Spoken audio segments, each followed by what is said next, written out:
Hello students, V Learner ki swagatam. A hearty welcome to V Learners. And నేను Rohit sir మీ general studies ఫ్యాకల్టీని. So ఇప్పుడు నేను geography and సైన్స్ని focus చేద్దాం అనుకుంటున్నాను. So ఇప్పుడు 26 నుంచి 35 వరకు మనకు జాగ్రఫీ అండ్ సైన్స్కి సంబంధించిన క్వశ్చన్స్. స్టూడెంట్స్ చూడండి, ఫస్ట్ చెప్తున్నాను, అంటే నార్మల్గా ఈచ్ అండ్ ఎవ్రీ ఎగ్జామ్కి 3 లెవెల్ ఆఫ్ క్వశ్చన్స్ ఉంటాయి. హార్డ్ క్వశ్చన్ ఉంటుంది. Each and every exam will contain 3 kinds of a question. First, if you చూసినట్టయితే హార్డ్ క్వశ్చన్ అంటే లైక్ ఒక 100 క్వశ్చన్స్లో if you take 100 questions 20 questions హార్డ్గా ఇవ్వచ్చు. కొంచెం 40 easy, 40 medium and 40 hard. Okay, ఎప్పుడు అంటే లైక్ కంప్లీట్ హార్డ్ కానీ కంప్లీట్ ఈజీ కానీ ఎక్కడ కూడా ఇవ్వరు. సో అదే లెవెల్లో మేము కూడా కొంచెం కాంప్లికాలిటీస్, కొంచెం మీడియంగా, కొంచెం ఈజీగా ఇచ్చాం.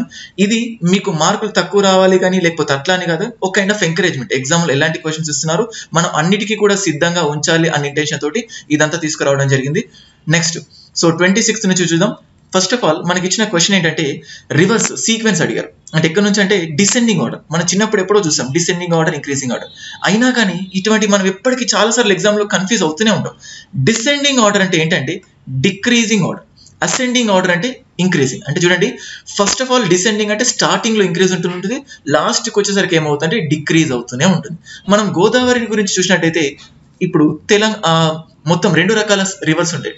ఒకటి పెనిన్సులార్ రివర్స్, ఇంకోటి perennial reverse. Peninsular reverse and perennial reverse అంటే ఎవ్రీ టైం వాటర్ ఎప్పటికీ ఉంటాయి. దాన్ని ఏమంటామంటే పెరీనియల్ రివర్స్ అంటాం.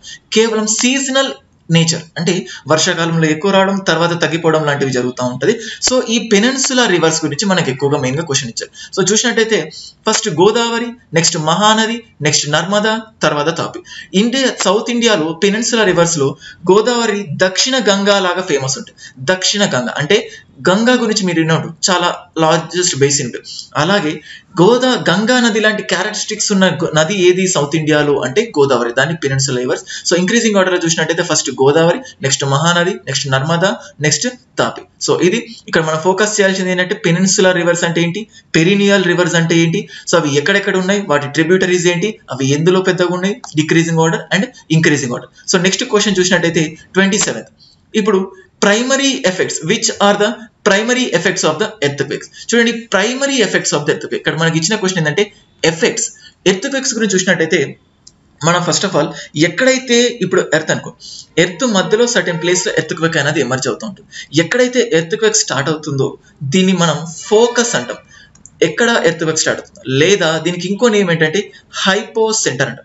ఇప్పుడు ఈ సెంటర్ని దీన్ని ఎగ్జాక్ట్గా వర్టికల్గా స్ట్రెస్ చేస్తూ ఉంటాయి. ఎక్కడైతే సర్ఫేస్ని మీట్ అవుతుందో దీన్ని మనం ఏమంటామంటే ఎపీ సెంటర్ అంటాం. సో భూమిపైన ఎక్కడైతే సర్ఫేస్ని మీట్ అవుతుందో వర్టికల్గా దాన్ని మనం ఎపీ సెంటర్, ఎక్కడైతే స్టార్ట్ అవుతుందో దాన్ని మనం ఫోకస్ అంటాం. ఇప్పుడు మనకి ఇచ్చిన క్వశ్చన్లో ఏంటంటే ఎర్త్క్వేక్ యొక్క ఎఫెక్ట్స్ ఏంటి, దానివల్ల ప్రభావాలు ఏంటి అని ఇస్తాం. ఓకే, ఫస్ట్ మనం చూసినట్టయితే ల్యాండ్ స్లైడ్స్, లిక్విఫాక్షన్, ఈ రెండింటికి ఒక కైండ్ ఆఫ్ సిమిలారిటీ ఉంది. ల్యాండ్ స్లైడ్స్ అంటే ఏంటంటే మీరు అప్పుడప్పుడు ఎక్కడైతే ఇప్పుడు హిల్లీ రీజియన్స్లో కొన్ని పిల్గ్రిమ్స్ లొకేట్ అయి ఉంటాయి, లైక్ ఇప్పుడు తిరుపతి కానీ విజయవాడ కనకదుర్గ టెంపుల్ కానీ అప్పుడప్పుడు కొండ చర్యలు విరిగి పడ్డాయి అని చెప్పి చూస్తూ ఉంటాం. అంటే ల్యాండ్స్ని కన్స్ట్రక్ట్ చేయడం. ఇప్పుడు ఒక పెద్ద హిల్ అనుకోండి, హిల్ మధ్యలో నుంచి మనం రైల్వేస్ కానీ లేకపోతే రోడ్ వేస్ కానీ కన్స్ట్రక్ట్ చేస్తూ ఉంటాం. కన్స్ట్రక్ట్ చేసేసరికి దాని యొక్క గ్రావిటేషనల్ ఫోర్స్ని మనం తగ్గిస్తూ ఉంటాం. అంటే ఈ ప్రాంతం ఇదంతా కూడా మనం పడడానికి ఛాన్స్ ఉంటుంది. ఓకే, సో ఇలాగా హిల్ స్లైడ్స్ పడిపోయి కింద పడతా ఉంటుంది, దాన్ని మనం ల్యాండ్ స్లైడ్స్. నార్మల్గా గ్రాడ్యువల్గా పడతా ఉంటాయి, కానీ ఎర్త్క్వేక్స్ వచ్చినప్పుడు ఈ ఇంటెన్సిటీ అనేది పెరుగుతూ ఉంటుంది. ఓకే, ఈ కొండ చర్యలు విరిగిపడడం లాంటివి పెరుగుతూ ఉంటాయి. ఇప్పుడు నెక్స్ట్ లిక్విఫాక్షన్, ధృవీకరణం అంటాం. ఇప్పుడు ఒక పెద్ద హిల్ తీసుకున్నాం అనుకోండి, ఇక్కడ మనకు గ్రౌండ్ వాటర్ ఉంటుంది, దీనిపైన వెజిటేషన్ ఉంటుంది, అంటే ప్లాంట్స్ కానీ సాయిల్స్ కానీ పెద్ద పెద్ద స్టోన్స్ కానీ ఇవన్నీ కూడా ఉంటాయి. ఇప్పుడు ఇక్కడ గ్రౌండ్ వాటర్ లెవెల్ కంటెంట్ అనేది ఇంక్రీజ్ అవుతూ వచ్చింది అనుకోండి. గ్రౌండ్ వాటర్ కంటెంట్ ఇంక్రీజ్ అవుతున్నప్పుడు ఇవి ఎలా ప్రవహిస్తాయంటే ఒక లిక్విడ్ పైన ఇవన్నీ ఫ్లో అవుతున్నట్టు కనిపిస్తుంది. ఎప్పుడైతే ఈ గ్రౌండ్ వాటర్ ఇంక్రీజ్ అయిపోయింది అనుకోండి, గ్రాడ్యువల్గా ఇదంతా కూడా జారి కింద పడడం స్టార్ట్ అవుతూ ఉంటుంది. అయితే ఇప్పుడు నార్మల్గా వాటర్ ఇంక్రీజ్ అయినప్పుడు కింద పడడం ఒకటి, ఇక్కడ ఇలాంటి ప్లేసెస్లో ఎర్త్క్వేక్ వచ్చినప్పుడు ఈ ఎర్త్క్వేక్కి ఈ వాటర్కి ఈ ఎర్త్క్వేక్ అనేది నిప్పుకు ఆర్జ్యం పోసినట్టు. అంటే ఈ లిక్విఫాక్షన్కి ఈ ఎర్త్క్వేక్ వల్ల స్పీడప్ జరుగుతూ ఉంటుంది. ఓకే, ఈ లిక్విఫాక్షన్ కూడా one of the primary effect of the earthquake కింద ట్రీట్ చేస్తాం. సునామీస్ కూడా మనం చూసినట్టయితే నార్మల్గా ఇది సముద్ర మట్టం అని, సముద్రంలో కంప్లీట్ వాటర్ స్టోరేజ్ అయిపోయినాయి.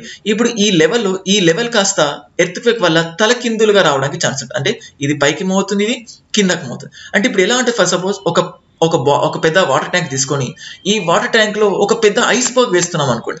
వేసేటప్పుడు ఏమవుతుంది, కంప్లీట్ గా ఈ ఎనర్జీ ఇక్కడ ఇచ్చేసరికి ఈ కంప్లీట్ గా వాటర్ అంతా కూడా పైకి లేవడం స్టార్ట్ అవుతుంది. ఈ వాటర్ పైకి ఎలా రైజ్ అయింది, మనం ఈ వైస్ కింద పడ్డప్పుడు. ఇలాగే ఎర్త్క్వేక్స్ కూడా ఒక kind of difference upward and downward movement వల్ల ఒక కైండ్ ఆఫ్ ఎనర్జీ క్రియేట్ అవుతుంది. ఈ ఎనర్జీ వల్ల మొత్తం సిస్మిక్ వేవ్స్ రిలీజ్ కావడం, ఈ సిస్మిక్ వేవ్స్ కంప్లీట్ గా ట్రావెల్ చేసి సీ షోర్ కు వచ్చేస్తాయి, ఒక తీరాన్ని దాటేస్తాయి.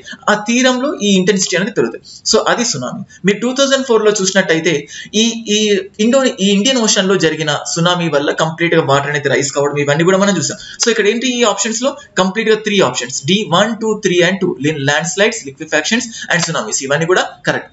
నెక్స్ట్ మనం చూసినట్టయితే డైరెక్ట్ సోర్సెస్. అంటే ఇప్పుడు మనం ఒక ఎర్త్ చూసాం అనుకోండి, ఈ ఎర్త్ ఇంత ఉంటుంది, ఎర్త్ రేడియస్ ఇంత డిస్టెన్స్ ఉంటుంది, కోర్ ఉంటుంది, క్రస్ట్ ఉంటుంది, మ్యాంటిల్, ఇలా 3 layer. First top most layer ని క్రస్ట్, నెక్స్ట్ వచ్చేది మ్యాంటిల్, లోయర్ మోస్ట్ లేయర్ ని మనం ఏమంటున్నామంటే కోర్.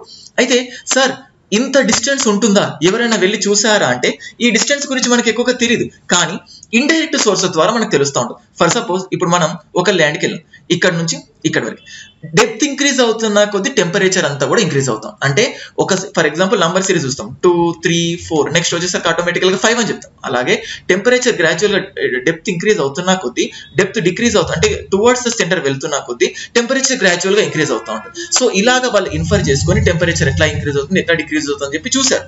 ఓకే, ఇది ఏంటంటే ఒక కైండ్ ఆఫ్ ఇండైరెక్ట్ సోర్సెస్. ఇప్పుడు గ్రావిటేషనల్ ఫోర్స్ కూడా, ఇప్పుడు మనం ఒక సెంటర్ తీసుకున్నాం అనుకోండి, ఇది సెంటర్, సర్ఫేస్ నుంచి సెంటర్కి వెళ్తున్న కొద్ది గ్రావిటేషనల్ ఫోర్స్ ఆటోమేటికల్ గా డిక్రీజ్ అవుతుంది.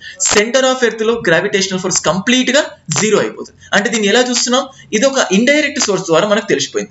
నెక్స్ట్ వచ్చేది మనం వాల్కెనో చూసినట్టయితే, ఇప్పుడు వాల్కెనో వచ్చినప్పుడు ఎర్త్ లో నుంచి ఒక కైండ్ ఆఫ్ మెటీరియల్ మనకు బయటకు వస్తూ ఉంటుంది. దీన్ని మనం నార్మల్ గా ఏమంటామంటే మాగ్మా అంటాం. ఈ మాగ్మా ఎక్కడి నుంచి వస్తుంది అంటే మాగ్మా చాంబర్ లోంచి వస్తుంది. ఈ మాగ్మా చాంబర్ ఎక్కడ ఉంటుంది అంటే ఆస్థనోస్పియర్ అనే ఒక స్పేస్ ఉంటుంది. అంటే ఈ mantle top most layer of the mantle asthenosphere ఉంటుంది, అందులో నుంచి మనకు బయటకు వస్తూ ఉంటుంది. ఓకే, సో ఈ వాల్కెనో ద్వారా మనకు మెటీరియల్స్ బయటకు వచ్చేసరికి ఎర్త్ లో ఏమున్నాయో మనకు డైరెక్ట్ గా తెలిసిపోతుంది అన్నట్టు. ఓకే, దాని ద్వారా వాల్కెనోని మనం ఎలా ట్రీట్ చేస్తామంటే ఇది ఒక డైరెక్ట్ సోర్స్ లాగా ట్రీట్ చేస్తాం. సో ఇక్కడ ఆన్సర్ వచ్చేసి ఏంటంటే 2 ఈస్ ద కరెక్ట్ ఆన్సర్. ఇప్పుడు సిస్మిక్ వేవ్స్, ఇప్పుడు ఇదే క్వశ్చన్ ని which among the following are indirect sources అని ఇచ్చినట్టయితే seismic waves, gravitational force, earth magnetism, ఇవన్నీ కూడా మనం ఇండైరెక్ట్ సోర్సెస్ కిందకి ట్రీట్ చేయొచ్చు. ఓకే, నెక్స్ట్ మనం చూసినట్టయితే subtropical gyres. Okay, gyres అంటే ఏంటి అని ఇచ్చారు. First of all what is the meaning of the గైర్స్. ఇప్పుడు మనం గైర్స్ ని చూసినట్టయితే మనం మ్యాప్ ని జస్ట్ ఒక రఫ్ గా డ్రా చేసుకుందాం.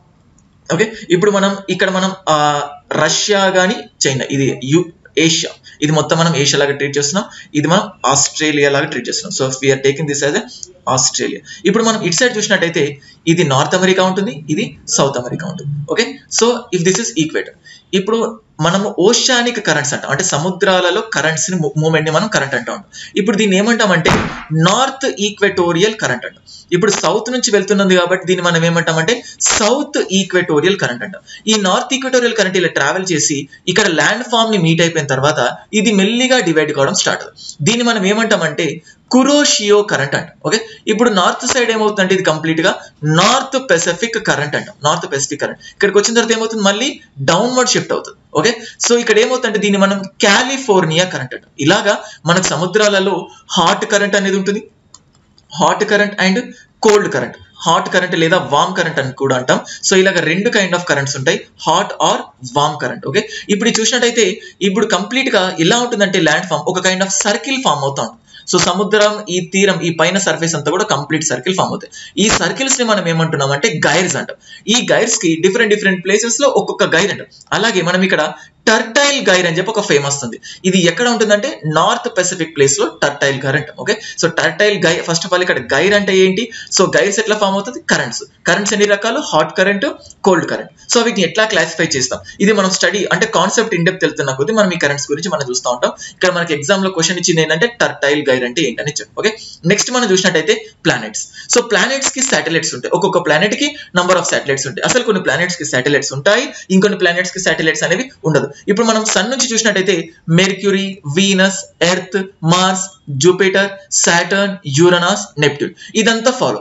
ఇప్పుడు మనం మెర్క్యూరీ, వీనస్ చూసినట్టయితే ఈ రెండిటికి అసలు శాటిలైట్స్ అనేవి ఉండవు. ఎర్త్ కి ఒక శాటిలైట్ ఉంటుంది, దాన్ని ఏమంటామంటే మూన్.